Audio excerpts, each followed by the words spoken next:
Quand vous prenez Afrique du Sud, quand vous prenez Kenya, quand vous prenez Ghana, quand vous prenez Nigeria, c'est vrai, on est tous en Afrique, mais au moins, pour eux, est mieux. Tout simplement parce qu'ils font preuve de créativité. Ils sont plus entreprenants. On ne les maintient pas dans la mentalité de bureaucratie. Entre-temps, je suis allé au Nigeria pour voir un peu comment la mentalité se passe là-bas. Parce que moi aussi, je suis africain francophone, 100%. Mais ma mentalité a changé très tôt. C'est ça qui a fait la différence. Alors quand je suis allé au Nigeria surtout, mesdames, j'étais choqué. J'étais même aigri au début. Je vois l'étudiant, suivez attentivement, l'étudiant nigérian vient en classe en voiture 4x4 new, pas acheté au port. Hey, le premier jour quand j'ai vu, il dit, hey, parfois moi je pose la question, are you a student? Il dit, ah, pourquoi tu poses cette question? What is your secret? Quand tu lui poses la question, quel est ton secret? Il va te dire, hey, one leg in school, another leg in business. Notre mentalité ici, notre culture ici, notre philosophie, l'éducation qu'on nous a donnée très tôt, c'est qu'un pied à l'école, l'autre pied se trouve où? Dans les affaires.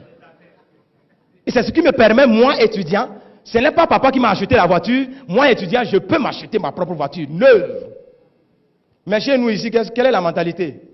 Two legs in school, bien collés, c'est-à-dire 2 pieds à l'école, bien collés. À la fin des études, les two legs reviennent aussi à la maison, bien collés à la maison. On regarde la télévision, on mange, on insulte les parents, on insulte les présidents. On croit que c'est eux qui ont fait quelque chose. Maintenant, l'anglophone, quand il a fini ses études, étant donné que l'habitude est une seconde nature, s'il cherche l'emploi et il trouve cet emploi, il le fait très bien. Parce qu'il se dit, ça c'est ma contribution en tant que fonctionnaire pour le développement de ma nation. Il le fait très bien. S'il est ingénieur en informatique, ingénieur en il le fait très bien, mais il fait toujours one leg in office, another leg in business. C'est ce qui lui permet de ne pas faire trop de prêts et construire sa maison, acheter sa voiture, s'occuper de ses enfants sans avoir les soucis financiers. Mais revenons chez nous, en Afrique francophone. Quand on a écrit j'ai l'honneur plus de 1000 fois, personne n'a répondu. Le jour où on gagne ce boulot, praise the Lord. Alléluia. Two legs in office, bien collés in office. Quand on finit, les two legs reviennent à la maison, bien collés. On regarde la télévision, on mange un peu.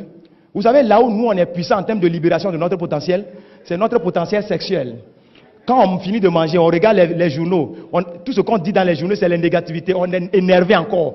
On va se coucher, on libère son potentiel sexuel sur la femme. Nos femmes en Afrique francophone sont tellement fécondes, elles attrapent rapidement, elles fabriquent beaucoup d'enfants. Et quand on fabrique beaucoup d'enfants, les conséquences, c'est que les charges s'augmentent. Quand les charges s'augmentent, le matin, on se réveille, on est énervé, on court, on va au bureau, on revient le soir, on regarde la télévision, on mange un peu. Quand on est stressé, le seul endroit où on peut libérer son stress, c'est sur la femme. On libère encore, la femme attrape, on fabrique encore plus d'enfants, on va au bureau, on revient le soir, on regarde la télévision, on mange un peu, on libère encore, la femme attrape. Au lieu de dire un peu non, les femmes aussi attrapent seulement.